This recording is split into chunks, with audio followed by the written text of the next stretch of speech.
His Messi deal is crazy. He turned down $1 billion from the Saudi government to go play in the United States. What does your dad think of that?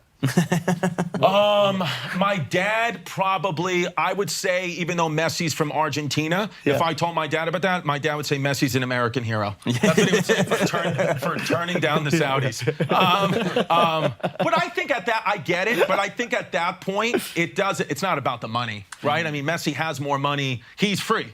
As you were saying before, Messi's free. He's reached financial freedom, I would think. There's a couple things with this that I was talking to a buddy of mine who's involved in sports, and he was like, a lot of times these athletes validate themselves through the contract that they get, even if they don't need the money. Right. Right. And these contracts that you can get from Saudi or some of these oil states are so exorbitant. It makes you feel in the twilight of your career that you're still that dude. And maybe that's why Cristiano accepted it. But what's really interesting. That's really the third thing that we just spoke to. That's what they're doing. Yeah. That's They exactly need what that. that is. Yeah. That's exactly what that is. But it's kind of cool. Yeah. Now, don't get me wrong. This deal, and you probably know the intricacies of the deal, Mark, but like this deal is also very lucrative because he could get pieces of the pie a little bit, exactly. right? So he basically, like the American royal family, basically, like the corporations that exist within America stepped up to basically match or beat the deal. Right. Oh, brilliant. So Apple has all the streaming rights for the MLS. And they said, hey, Messi, if you come over, we'll give you a piece of the streaming And he deserves it because that's the only reason we're going to watch it. Adidas says, hey, you're coming over, we're going to give you a piece of all the shoes that we sell with your name on. All the jersey sales for the MLS. He gets a piece of. Oh, not just his jersey. Wow. Okay, wait. So check this. This is so interesting. So I am like outside of being the #1 football journalist in the world, I'm also quite a casual fan of football. But I said to Emma on the way home yesterday, we were in some Uber, and I was like, hey, do you know who Lionel Messi is? And she's like, oh, yeah, the soccer player. And I'm like, well, he's going to play for this team in Miami. Would you want to go see a game when he comes to play in New York? And she's like, that would be awesome. Let's go do it. That's why you pay him. Yeah. The casual and the even more casual, barely even aware of what the sport is, are like, I need to go see this guy. I want to go. I've never watched an MLS match in my life. Oh, what a brilliant idea. If they come, well, I'm sure they will come to New York. The corporations unite and they find a way to pay him as much. Yeah. And I could be wrong. I think he's able to purchase a team eventually for the same I think that was amount. Beckham's deal, I'm not sure. right? I heard they've given him the Beckham No, deal. Messi sort of gets a similar deal when he finishes. I assume the precedent, once it's set, that was a big thing. You all seen Air? Yes. At the end of the movie, how real this part is, I don't know. But as they're about to close the deal, Michael Jordan's mom was like, oh, there's clearly some oversight in the contract. You guys forgot to mention that we would get a percentage of all the shoes he sells.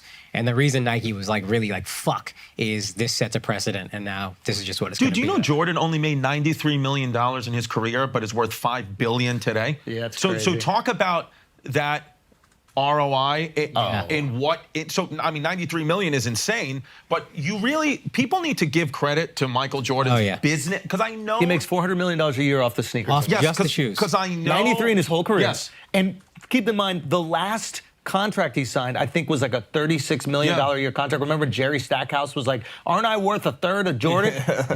Remember Jerry Stackhouse? Yeah. And he was like, aren't I worth a third? And now $12 million, we look at the contract like, Jerry was worth $12 million. But back in the day, you're like, what, $12 million? You're the highest paid player in the fucking league. No, that, he really is like Brian Moore. You know Brian Moore. He's the one that sent me that yesterday. Shout out Brian Moore, a.k.a. Lancelot.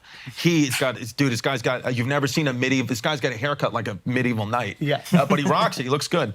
And so he sent me that article, and I was like, whoa, dude, people why is he should be the one on Shark Tank. He should be the one because he's not taking anybody's deal. He's gonna shit on their deal, make them feel bad, and tell them to get the fuck out of the room. Did you see the Magic Johnson thing? So in the 80s, he was offered a deal with Nike. And they were like, hey, we're going to give you a percentage. We're going to have your shoe, blah, blah, blah. And then he was also given a deal from Converse. At the time, there were two separate companies. And the Converse deal was basically $100,000 annually or some shit. And Magic Johnson was just in the beginning of his career. And he took the Converse deal for $100,000 a year annually instead of the Nike deal, which now would have been points in Nike. Yeah, like Nike equity. What was his reasoning, did you say? His reasoning was Converse was more popular at the time. Converse was more popular. He's like, I didn't have any money. I was like a kid just playing in the league. So I had to take the guaranteed money, and I couldn't bet on this this like fledgling Also, shoe brand. okay. He got that no one drafted in knows. what, the late 70s? Jordan was 84, and even then, when Jordan got drafted, Nike was nothing for basketball. Yeah. So imagine even before embarrassing, that. yeah. Yeah. But that deal now would have been worth like $3 billion, or some Yeah, shit, like yeah, something yeah, crazy. yeah, and he yeah, talks yeah. about it, he's like, "Fuck, I kicked It's so myself." funny because Magic Still did did all right well. business-wise. Yeah, he did. Yeah, he still did great. Yeah, he did. He's a billionaire too, probably. Probably. But in the moment, he made the right choice. If you look at all his shit, but in hindsight, the equity deal is like crazy. Crazy. That's what you, I heard Kevin Hart say, I think on the Logan Paul podcast,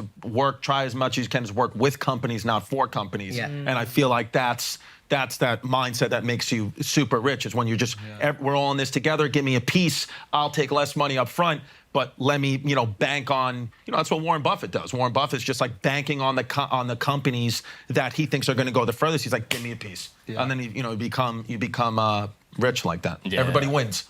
Yeah. Yeah, you need to have a certain amount of like financial stability to take that chance. And clout to even allow you to allow the uplift company to even allow you to do that. Yeah, So it's easier said than done. Yeah. But if you can get there. I mean, speaking of crazy